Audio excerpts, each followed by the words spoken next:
The debris field still clung to him like a second skin. Dust in the seams of his jacket, metallic tang in the air.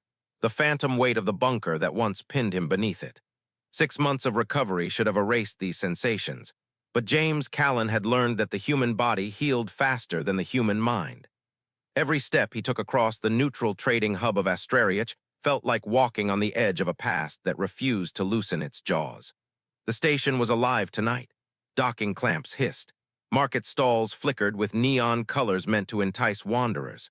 Species of every shape and voice crossed paths without acknowledging the tension that always lingered beneath interstellar diplomacy. James moved through the crowd with practiced caution, hand never too far from the hidden blade at his hip, eyes scanning reflections in the glass and metal. His intel contact was late. Again. So he ducked into the nearest bar, a dim cavern pulsing with smoke, music, and the low murmur of secrets being traded. And that was when he saw her. She sat alone at a table near the back wall, dressed in civilian fabrics but carrying herself with a precision no civilian ever possessed. Her skin, a luminous ivory gold, reflected the sparse light like brushed starlight. Her hair fell in straight silver strands, framing a face too symmetrical, too arresting, to be anything but engineered or divine. And her eyes, amber bright, unguarded for one split heartbeat, met his. Recognition detonated in his chest. Commander Aelira Seryth, the architect of the siege on Halion Ridge, the woman whose tactical brilliance had crushed his unit. The last face he'd seen before the bunker caved in and stole 6 months of his life. But she wasn't in uniform now. Her expression wasn't cold, it was something else, something raw. The chair scraped violently as she stood. The room stilled around her. Even the drunkest patrons sensed the crackle in the air. She crossed the distance between them with long, controlled strides, stopping just outside arm's reach. Up close, she was taller than he remembered, features sharper, eyes flickering with emotions too tangled to identify. "You're alive."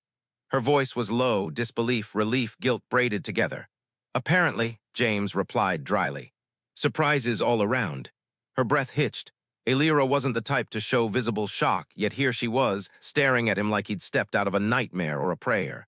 "Come with me." No threat in her tone, just urgency, and a tremor he didn't know she was capable of. James hesitated. Half the bar watched them now, and he saw the glint of 2 recording devices. Bad, very bad. Aelira leaned in slightly, enough for her voice to reach only him. "If you stay here, you will not survive the hour." That at least felt familiar. He nodded once. "Lead the way." She guided him through a side door, down narrow maintenance corridors lit only by emergency strips. The hum of dampening fields surrounded them, good tech, expensive tech. She de-prepared this place. Inside a small storage chamber, she activated additional security layers. Then she faced him fully. "I searched for you," she said. "After the collapse, after the fire, for days." Amber flickered to a muted gold gilt. James crossed his arms. "Why, I was an enemy soldier."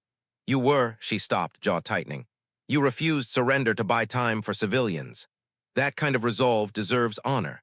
I did not want your body to be buried under lies." James blinked. Somehow that admission struck harder than her battlefield maneuvers. Silence stretched between them, heavy and unsteady. "Who else knows you survived?" she asked. "Scavengers, a couple of illegal medics, my contact maybe." Aelira's shoulders rose with a sharp inhale. "Then we have time." "For what?" he asked. Her gaze met his with a mixture of fear and conviction. "To decide whether your survival becomes the spark that reignites the war or the proof that it never should have begun." For a moment, neither moved. Then Aelira stepped closer, close enough that he could feel the heat of her presence, the electric awareness sparking along his nerves. "I need you to trust me," she said quietly, "just enough to stay alive." "Trust you?" He huffed a laugh. "You nearly killed me." Her eyes softened unexpectedly. "But I didn't, and now the universe has delivered you back to me for a reason." Something in her tone shifted, honest, vulnerable, dangerous. He exhaled slowly. "Fine, I'm listening." Aelira's expression steadied, markings at her temples glowing with new determination. "Good," she murmured, "because everything changes tonight." They moved through hidden corridors, slipping deeper into Astrariach's infrastructure. Aelira navigated the labyrinth effortlessly. She'd memorized the station's blind spots, surveillance gaps, emergency failsafes. James realized slowly that she had been planning something long before he ever stepped foot on this station. "What exactly are you involved in?" he asked finally. "A rebellion," she answered simply, Not of weapons, of truth. Cryptic, of course. She guided him into a secure chamber humming with atmospheric dampeners. Inside sat 3 data pads, a projection terminal, and a map of political jurisdictions marked with red points, pressure zones. Aelira watched him carefully, as though gauging what version of him had returned from death. "Your people think you died a martyr," she said softly. "Mine think I killed you. Both narratives fuel agendas that keep the war alive in different forms." James lowered himself onto a crate. "So what? You want me to go public?" Aelira's expression tightened, uncertainty rare from her. "I want you to choose. If your survival becomes known, it could unify those who want peace, or give ammunition to those who profit from war." "Profit? Even here among stars and treaties, some things never changed." "And you?" he asked. She lifted her chin. "I am prepared to burn my career for peace if peace is possible." That admission settled heavily in the room. James studied her. She'd always been formidable, deadly, brilliant, unwavering. But now he saw something new beneath her composure. She was tired, haunted, wanting something better than endless conflict. "You're not doing this for politics," he said. Her amber eyes softened. "No, I'm doing this because I saw the soldier you were, because I could not bear the thought that your courage had been buried under rubble and propaganda." A beat of silence, then she added quieter, "And because seeing you alive makes me believe the universe isn't finished with us." James felt the words hit somewhere deep. He hated that it felt like truth. Still, logic demanded questions. "If we do this," he said, "we become targets, both sides." Aelira stepped closer, the faint glow of her skin illuminating the dim room. "Better targets than ghosts," she whispered. There it was, something like a promise, something like a beginning. James swallowed. "All right," he said finally, "I'm in." Relief flashed across her face, subtle but real. "Good," she murmured. "Then stay close, things will move quickly." He raised an eyebrow. "Define quickly." Her lips curved, not into a smile exactly, but something warmer than her battlefield mask. "Within hours," she said. "The galaxy will learn that James Callen is not—" The safe house Aelira led him to was nothing like the black market dens James had crawled through during recovery. This place was clean, quiet, built into a forgotten maintenance sector beneath Astrariach's central ring, far enough from traffic lanes that most beings never even realized this corridor existed. Inside, the lighting was warm. The air smelled faintly of ozone and citrus, alien but pleasant. A single table stood in the center, covered with data pads, encrypted slates, projection nodes. Whoever had prepared this space expected a prolonged analysis session, maybe even a negotiation. Aelira secured the door behind them and exhaled, as if finally letting go of a breath she'd carried since the bar. "You should sit," she said. "I prefer standing." "I know," her gaze flickered with something almost amused. "But I also know you haven't fully healed. Sit." He sat reluctantly. She moved with deliberate, economical grace, every step revealing the soldier beneath the civilian clothing. When she removed her outer jacket, James spotted faint shimmering lines along her arms, like delicate silver circuitry under the skin. They pulsed softly when she was deep in thought. "Is that new?" he asked. Aelira glanced at her forearms. "Bioadaptive neural conduits, a reconstruction from shrapnel injuries." A small shrug. "War leaves marks on all of us." "You seem to wear yours better." Her eyes lifted at that, something like warmth passing through them before she masked it again. "Flattery, James," she said quietly. "Be careful, I don't have a defense against that." He didn't mean it as flattery, but he let it pass. Aelira activated a projection. A ring of holographic feeds appeared. Human news outlets, alien broadcasts, commentary networks, political briefings, military memorials. And in the center, his face, his file, his death certificate. James stared at it, numb. "You've been a symbol for 6 months," Aelira said, voice gentle but precise. "Your battalion's stand is used to justify recruitment drives, weapon expansion, emergency security bills. And my people, they use your martyrdom to claim humans are unpredictable and self-destructive. So my death is convenient. For many, a pause. Your survival is inconvenient for those same people." He pinched the bridge of his nose. "And you expect me to step into that storm willingly?" "No," she said. "I expect you to understand that the storm is coming whether you step into it or not." Fair point. She dimmed the holograms and approached the table. When she spoke again, her tone shifted, softer, threaded with something personal. "I need you to see something." Aelira tapped a data pad. A recording played. A battlefield, dust storm, fire, screams, radio static. Aelira's voice, younger, sharper. Hold positions, no unnecessary casualties. Their civilians are still evacuating. James felt something twist low in his chest. He hadn't known she'd said that. The feed continued. Her dropship spiraling, alarms blaring. Aelira giving rapid orders. The moment of impact. A flash, silence. Then footage of her, dirt-covered, frantic, digging through rubble with bare hands, refusing assistance. She had searched, personally. James swallowed hard. Why show me this? Because you think I don't regret what happened. Because you think I walked away and never looked back. Her voice trembled, not much but enough. Because I need you to know that I tried. And because, she hesitated, because your survival feels like a second chance I never expected to receive. His pulse kicked up. A second chance for what, peace? Her eyes met his steady, intense, too honest. For truth, she whispered. And maybe for something beyond truth. Silence wrapped around them, thick with unspoken things neither dared define. For a moment, James forgot the projection screens, the political consequences, the danger. All he saw was her, strong, brilliant, luminous in a way that made it hard to breathe. He cleared his throat. You said there's a plan. There is, she straightened, slipping back into commander mode. A coalition operates on this station, former soldiers from both species who refuse to go back to politics as usual. They believe peace must be built, not declared. And they trust you. They trust me enough to let me lead parts of their operations. A faint smile. Being a disgraced commander is surprisingly useful. James raised an eyebrow. You're disgraced. In certain circles I am. Her eyes glimmered. My empathy has been described as a liability. Then I'd hate to meet their idea of strength. She laughed softly, an actual laugh, brief and disarming. They want to meet you, she continued, not as a soldier, as proof that survival matters more than narrative. James leaned back against the wall. What happens if I say no? Then I hide you, Aelira said simply. I take you off station, off grid. Somewhere quiet where no one looks twice at a breathing ghost. The offer struck him like a blow. There was no hesitation in her voice. She had already decided she'd risk everything to protect him. Why would you do that? He asked quietly. Her gaze softened, guarded yet warm. Because I don't want your second chance to be stolen before you decide what to do with it. He exhaled slowly. The room felt too small, too quiet. And if I say yes? She stepped closer, close enough that her warmth reached him. Then I stand beside you, she said, no matter the consequences. A slow shiver ran down his spine. You make it sound like a vow. Maybe it is. He looked away because looking at her too long felt dangerous. Okay, he said finally. Set up the meeting. Aelira's shoulders relaxed, relief softening her expression. I already have, she admitted. They'll arrive in 30 minutes. He blinked. 30 minutes. I was hopeful, she said, and the faint pink rising in her cheeks, if that's what the shifting glow meant, was almost endearing. James ran a hand through his hair. You're impossible.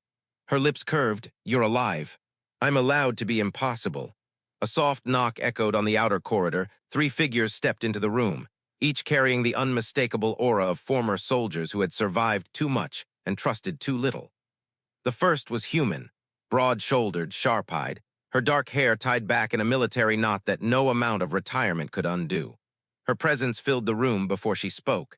Sergeant James Callen, she said, voice low and gravel-edged. You look worse than your memorial hologram. James blinked. Colonel Mara Vance, I thought you died on Current Station. I did, she replied dryly. Then I undied seems to be a theme tonight. Aelira stepped forward. Colonel Vance leads the coalition cell on Astrariach. She's the reason this station hasn't imploded into another proxy war. Vance snorted. And she's the reason I haven't shot 3 politicians this week. Balance in all things. Behind Vance stood 2 more coalition members, a human medic and an alien engineer, both watching James with careful scrutiny. But it was Vance who assessed him like he was an unexpected weapon she wasn't sure she wanted or feared. You're certain he's stable? Vance asked Aelira. James raised a brow. You can talk to me directly. Oh, I can. I just wasn't sure if you were conscious enough to follow conversation. Aelira cut in, her voice cool. He survived 6 months of illegal recovery and 3 years of frontline combat. He's stable. That's your professional assessment. That's my personal one. Vance's attention flicked between them, and James caught the faintest hint of amusement in her expression. I see, Vance murmured. That explains the messages you sent. Aelira stiffened slightly. Mara. What? It's not my fault you write like someone trying very hard not to admit emotional involvement. James coughed. Should I step outside? Aelira's cheeks flushed faintly, gold warming to a softer rose tone. No. Vance smirked. Definitely no. This was spiraling fast. But then Vance sobered, switching into operational mode so quickly it felt like watching a weapon snap into place. You two being in the same room is a miracle, she said. But miracles need strategy to survive. Let's get to work. She motioned to the table. Holographic projections flared to life. Intel feeds, troop movements, political chatter, propaganda patterns. Your survival, Vance said to James, is already circulating as rumor. Someone saw the two of you leave the bar. Someone else recognized you despite the scars. We have hours at best before a dozen agencies start hunting you. Aelira's posture tightened. Who leaked it? Hard to say, the drift is a sieve. Vance zoomed in on a rumor tracking map, but once word spreads, the narrative becomes uncontrollable. James studied the map. So what's the plan? Control it before they do, Vance replied. Neutral ground, a public setting, journalistic oversight, you two presenting your truth together. You want an interview, Aelira said. Yes, Vance confirmed. Live, unedited. You both speaking openly about Halien Ridge and why you survived what should have killed you. James felt something cold coil in his stomach. You're asking for suicide. I'm asking for strategy. Vance leaned in. You two have already become symbols without consent. You might as well seize the story instead of being swallowed by it. Aelira crossed her arms. There will be backlash. There's already backlash, Vance said bluntly. This is your one chance to wield it instead of being crushed under it. Silence fell. James could feel everyone watching him, waiting for him to break or lead or refuse. He looked at Aelira. Her amber eyes held his, steady, resolute, fierce in that quiet way she reserved only for choices that mattered. We don't have to do this, she said softly. If you say no, I will get you off this station before dawn. No one will ever find you. Vance nodded once. It's your life, you decide how to use it. James exhaled, slow and deep. His mind replayed the bunker collapse, the fire, the 3 days buried in darkness. He remembered thinking his death would buy time, save someone somewhere. Maybe survival could do the same. Okay, he said, his voice steady. We do the interview. Aelira's shoulders eased, just slightly, but enough that James felt it like warmth brushing against him. Vance clapped her hands. Excellent, then sit your half-dead behind down. We have an hour to prepare you. The medic handed James a nutrient drink with the energy of someone who would not tolerate refusal. Drink, she ordered. You look like you're held together with hope and tape. Aelira suppressed a smile, unfortunately accurate. I liked you better when you weren't making jokes, James muttered. No, she said gently, you didn't. He froze because she was right, and because hearing her say it with that soft, subtle tone did something strange to his chest. Enough flirting, Vance said, waving a datapad. Save it for after you destabilize galactic politics. Aelira glared. We are not. Please, Vance interrupted. My eyes may be old, but not blind. You two have more tension than a warp coil about to blow. James pinched the bridge of his nose. Can we focus? Yes, Sergeant, Vance said sweetly, we can. She projected a hollow schedule. Interview is in 20 hours, she said. Location, neutral broadcast room monitored by independent Zens. Greet the journalist. Tell the truth. Don't die. James frowned. That last part feels like an afterthought. It always is. The room shifted into controlled chaos. Strategic planning, communication checks, narrative rehearsal. Aelira remained close to him at all times, too close if James was being honest. Every time her shoulder brushed his, he felt a warm flicker deep in his sternum. Eventually, the others left briefly to run logistical steps. The door closed, leaving James and Aelira alone again. She stood by the projection table, lit by pale holographic glow. Her hair shimmered like molten silver, her eyes reflecting dozens of swirling data threads. James, she said softly without turning, you agreed quickly. You wanted me to. I wanted you to choose what mattered to you. She finally faced him, expression open and vulnerable in a way he had never seen from her. I did not expect you to choose so bravely. I've done brave before. He gestured at the holograms. This is just a different battlefield. Yes, her voice was quiet, one we faced together. He stepped closer without meaning to. She didn't move away. Aelira, he said, his voice low, why does this matter so much to you? Her breath caught, her markings softened from brilliance to gentle gold. The 20 hours leading up to the interview unfolded with the strange, disorienting rhythm of impending battle. Quiet moments punctuated by bursts of frantic preparation. James hadn't felt this particular tension since before the siege on Halion Ridge. Not fear exactly, something sharper. Anticipation sharpened by the knowledge that the next day would change everything. The coalition's safe house buzzed with activity. Holographic screens scrolled with political forecasts. Security teams drilled extraction routes. Mara Vance paced like a caged predator, muttering contingency plans that all involved violence. Aelira, however, moved through the chaos with eerie calm. She briefed teams, made adjustments to intel feeds, answered questions with clipped precision. Yet every time her gaze met James's, even briefly, something in her expression softened. Late on the second night after the last planning session, Aelira approached him with 2 cups of something steaming and pale green. "For clarity," she said, handing him one. He sniffed it. "Tea. A neurolucidity blend from my homeworld." Her tone softened. "It eases fear, not that you would call it fear, of course." He huffed, "I'm not scared." "No," she agreed. "You're thinking too loudly, that's worse." He shot her a look, thinking loudly. A faint smile tugged at her lips. "You humans don't realize how expressive you are. Your posture shifts, your breathing changes. When you worry, she hesitated. "Your eyes grow distant." "And what does that mean?" James asked, trying not to sound self-conscious. She leaned against the table beside him, shoulder brushing his, just barely. "It means your mind is somewhere you don't want to admit."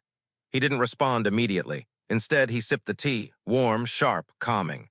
Aelira watched him carefully. "Tell me what troubles you. Besides the fact that this interview might get us both assassinated." "Yes," she said dryly, "besides that." James took a breath. "I keep thinking about the battalion, about the men and women whose faces are on those memorial walls." He exhaled. "I don't want my survival to erase their sacrifice." Aelira's eyes darkened to molten amber. "It won't," she said, quiet but fierce. "Your survival honors them. You carry their legacy, not replace it." He didn't realize how much he needed those words until he heard them. "And you?" he asked. "What troubles you?" She looked away for the first time in hours. "I am afraid," she admitted. "Not of the interview, not of the councils or the threats or the accusations." "Then of what?" Her eyes met his, unshielded, shimmering in a way he had never seen. "A future I didn't expect," she said. "One I do not wish to face alone." The air shifted, subtle, electric, intimate. James swallowed. "Aelira." But before he could say more, a sharp alarm pulsed through the safe house. Low frequency, coded urgent. Aelira straightened instantly, warrior instincts flaring. "Security breach," she said. "Outer corridor." Vance burst into the room seconds later. 2 hostiles in the ventilation spine, professional, not amateurs. James's hand went to his concealed blade. "They're coming for us." "No," Vance said grimly. "They're coming for you." Aelira's jaw tightened. "Not while I'm standing." Without waiting for permission, she activated the safe house's internal defense grid. Metal shutters locked over the windows. The lights shifted to a low amber glow. A hum rose beneath their feet, dampening fields powering on. "Get him to the inner chamber," Aelira ordered the security team. "No," James snapped. "I'm not hiding in a closet while you fight." Aelira whirled to face him. "This is not cowardice, it is strategy. Your strategy involves you getting shot. My strategy involves you living," she shot back. They stared at each other, sharp, stubborn, unyielding. Vance groaned. "Not the moment for relationship disputes." Aelira didn't break eye contact. "James, go." He hesitated, not because he feared death, but because leaving her felt wrong. But then she stepped closer, lowered her voice and said, "Please." That did it. The security team escorted him toward the inner chamber, weapons raised. But before the door sealed, James saw Aelira draw 2 slender energy batons from her belt, the fluid grace in her movements unmistakably lethal. He watched her turn to face the corridor, every line of her body coiled, focused, brilliant. Then the door locked. Inside the chamber, the dampening fields muffled sound, but not completely. He heard distant impacts, metal against metal, the snap of energy discharges, the muffled grunt of exertion. James's heart slammed against his ribs. He paced like a caged animal. Seconds ticked, minutes stretched. His mind replayed every battle he'd seen her fight. Aelira was formidable, yes, but anyone could fall when the enemy fought from shadows. He pressed his palm against the chamber wall. "Aelira," he whispered. Don't you dare get yourself killed. A soft hiss signaled the chamber unlocking. He spun, blade drawn. Aelira stood in the doorway, breathing hard, hair disheveled, a thin ribbon of silver blood tracing her left cheek. Behind her, two unconscious intruders lay bound, Vance guarding them with a rifle that hummed menacingly. "You're injured," James said, stepping toward her. "It is superficial," she replied, but her balance shifted slightly. He caught her elbow gently. She didn't pull away. "You okay?" She nodded, though the tension in her jaw told a different story. "They wanted to capture you alive. That is concerning." Vance crossed her arms. "We're accelerating the timeline. The interview moves to dawn, before anyone else tries something stupid." Aelira looked up at James, close, too close, eyes bright with adrenaline and something deeper. "Stay with me," she murmured, "as if I'd go anywhere else." For a moment they stood. Dawn on Astrariach was an illusion. Station lights dimmed to a pale lavender hue that mimicked early morning. But as James and Aelira walked the narrow corridor toward the broadcast suite, it felt every bit like approaching a sunrise that could blind or burn them. Security flanked them on all sides. Vance strode ahead, barking orders into a comlink, her tone clipped and lethal. The earlier attack had shifted her into full command mode. She didn't even pretend subtlety anymore. She wanted every hostile on the station to know she was awake, armed, and furious. Aelira walked beside James, posture straight but shoulders tight. Her cheek still bore the faint trace of silver blood, hastily cleaned but not entirely gone. There was something about that streak, imperfect, vulnerable, that tightened something in his chest. "You shouldn't be doing this wounded," he murmured. She didn't look at him. "I should have killed them before they breached the corridor." "Aelira, I'm serious." "So am I," her gaze flicked up, softer now. "It was a shallow cut. It will not impede me."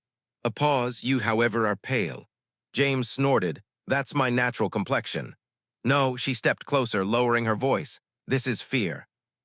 He stiffened. "I'm not afraid." "You are allowed to be." He almost laughed. Instead, he let out a slow breath. "I don't want to say the wrong thing. I don't want to make things worse." Aelira stopped walking, forcing the entire entourage to halt behind them. "James." She placed a hand on his forearm, light, warm, grounding. "You don't need perfect words, you just need honest ones." He held her gaze. "And what about you?" Her eyes softened, gold brightening. "I will speak truth, even if it ends my career, even if it ends everything I once was."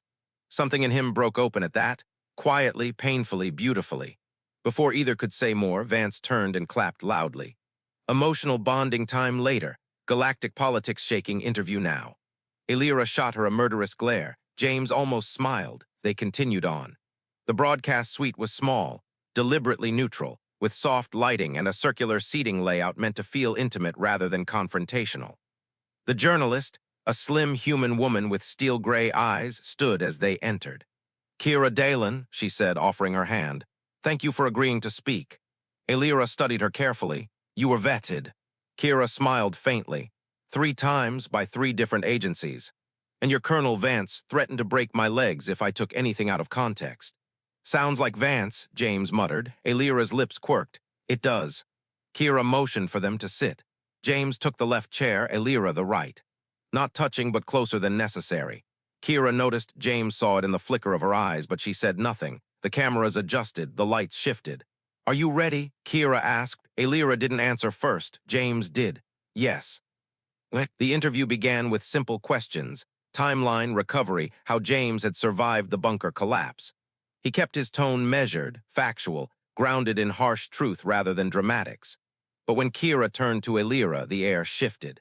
"Commander Seryth," she said, "you searched for Sergeant Callen's body after the battle. Why?" Aelira's eyes lowered for a heartbeat. "Because I gave him surrender terms," she said, "and he refused not out of arrogance but out of duty. I respected that. When the crash happened," she exhaled, "I wanted to honor him, to ensure his death was not erased by rubble and propaganda." James felt the room tilt. It was one thing to know she had searched. Another to hear her admit it publicly, raw, unshielded. Kira leaned forward. "And what did you feel when you discovered he survived?" Aelira hesitated, not long but enough. "Relief," she said finally, "and a chance to correct what war destroyed."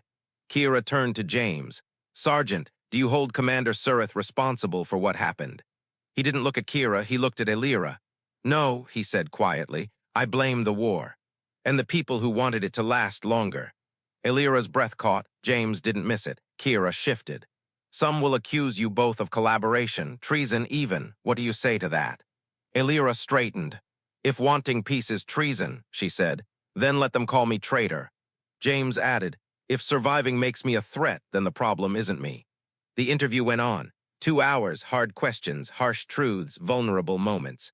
When the broadcast ended, Kira turned off the cameras, stood, and bowed her head slightly. Whatever happens, she said softly, thank you. Before anyone could respond, Vance stormed in holding a data pad. We have movement, she snapped. Half the council is enraged, the other half is panicking, and social channels are, oh, look at that, on fire. Aelira rose, and hostile groups. Oh, they are furious, Vance smirked, which means we hit a nerve. James's stomach tightened. What now? Now, Vance said, we get you out of here alive. Grab your things, we're relocating to a neutral zone off station, Haven's Edge. Aelira nodded, good. But when she turned to James, her expression shifted, quiet, unsure, searching. James, she said softly, did you mean what you said, that you don't blame me? Every word, he replied, her eyes softened, gold melting into something gentler. I am glad, she murmured, more than I expected. The admission hung between them, warm, fragile, dangerous. Before it could deep, Haven's Edge looked nothing like the polished, glittering spires of Astrariach. Terraformers had shaped the moon into a patchwork of rocky cliffs and bioluminescent forests, its frontier settlement lit by soft lanterns and mismatched architecture from a dozen species. It was imperfect, chaotic, alive. It was, James realized, the first place he'd stepped onto in months that didn't feel like a battlefield or a tomb. The drop shuttle set down on a landing strip lined with dust and neon markers. Vance disembarked first, rifle slung with the confidence of someone who dared anyone to give her an excuse to use it. Coalition members followed in formation. Aelira stepped out last. The wind caught her silver hair, sweeping it back as she surveyed the settlement with a soldier's calculation and something gentler, hope, perhaps, or curiosity. James joined her on the ramp. Not what you expected, he asked. No, she admitted, it's better. They walked side by side toward the compound, the Coalition's newly expanded hub for cross-species negotiations and peace-building. Former soldiers milled around outside, some repairing equipment, others organizing supply crates. A few paused to watch James and Aelira approach, whispers trailing behind them like sparks. Aelira leaned in slightly. They're staring. At you, James murmured. Not me. No, she said with quiet certainty. At us. He didn't deny it. Inside the compound, Vance launched into a full tactical briefing. The interview's been viewed by 60 million in the first 6 hours. Half the council is demanding your arrest. The other half wants you to testify formally. Hardliner groups are mobilizing, but so are peace factions. You two have basically set the galaxy on fire. She said this like it was an accomplishment. Aelira folded her arms. And the coalition. Growing, Vance said. Faster than we can organize, your interview woke something. People who fought this war are rethinking it. James exhaled. So we started something we can't control. Exactly, Vance said. Congratulations. Aelira glanced at James, an unspoken question between them. What now? The next days blurred into motion. Meetings, strategy sessions, coded transmissions from sympathetic officials, angry messages from generals and council members, offers of support from civilians. The coalition's numbers increased daily. Peace inched from dream to possibility. But in the rare, quiet moments, usually at night when the compound dimmed and guards rotated, James and Aelira found themselves drifting toward each other like gravity had rewired itself. One night he found her standing on the balcony overlooking the moonlit forest, the air shimmering with drifting spores from bioluminescent trees. You're awake late, he said. So are you. She didn't turn. Her gaze remained fixed on the glowing treetops. This world, she murmured, it feels like a beginning, and I have not felt beginnings in a very long time. James stepped beside her. You're the one creating it. Her eyes flicked toward him, warm gold under the moonlight. You give me too much credit. Not enough. Aelira's lips curved, small, fragile. You always speak as if I am something more than I am. Maybe you are. She looked away sharply, as if the words had hit a raw place. For a moment, neither spoke. Then Aelira asked, barely audible, James, what are we to each other? He didn't answer immediately. He didn't want to say something careless. Not when this mattered. I don't know yet, he said softly, but I know I'm better with you than without you. Aelira closed her eyes, just for a breath, and when she opened them again, something fierce and vulnerable lingered there. "Then let us decide slowly," she whispered, "carefully together." "Together," he echoed. Her hand brushed his, not a grip, not a claim, just a quiet acknowledgement of everything unspoken between them. It was enough, for now. 3 weeks later, the Joint Council summoned them. A formal hearing, full session, thousands watching. Not a trial, Vance insisted, but not a trial either. The chamber on Astrariach was massive, glass walls, high ceilings, a circular dais where dozens of officials from both species sat in judgment. Cameras hovered silently. James and Aelira entered side by side. Some council members stiffened with hostility, some masked curiosity. A rare few nodded in quiet respect. The lead official began. "Sergeant Callen, Commander Seryth, you stand before this council to answer questions regarding your actions, your alliance, and your intentions." James felt the weight of millions watching. Aelira stood tall beside him, calm, luminous, steady. They answered questions for hours. Yes, James had survived against all odds. Yes, Aelira had searched for him. Yes, they had chosen to work together. Yes, they believed peace was possible. Yes, they knew this made them enemies to those who thrived on conflict. The room grew tense, electric. Finally, inevitably, the question came. "Do you deny collaboration?" James didn't look at the council. He looked at Aelira, and she, without hesitation, took a single, deliberate step closer to him. "We deny nothing," she said, voice ringing clear. "We choose what serves life, not war. If that is collaboration, so be it." James felt something ignite in his chest. Pride, protectiveness, something deeper he wasn't ready to name aloud. He spoke next. "I survived a battle I should have died in," he said, "and I refuse to waste that on hate." A ripple moved through the chamber, shock, awe, fear, inspiration. The council erupted into debate. Their fates hung in the balance. But the galaxy had already shifted. No matter the ruling, the story of a dead soldier and the alien commander who refused to forget him had spread too far, too deep, into too many hearts. Peace, fragile, improbable, powerful, had a face now. Two faces. That night back on Haven's Edge, James and Aelira stood on the balcony again. Below them, lights glowed in the settlement, former enemies building shelters together, laughing, trading stories, imagining futures. Aelira spoke first. "The council will hesitate to condemn us, not after the support we've gained." A soft smile. "You did this." "We did this," James corrected. She considered him for a long moment. "Then what happens now?" He turned to her, heart steady.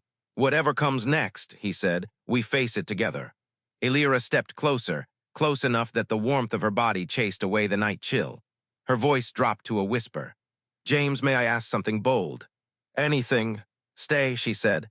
"Not because of politics, not because of duty, because you choose to." He reached out, gently brushing a silver strand of hair behind her ear. "I'm not going anywhere." Aelira exhaled, a sound halfway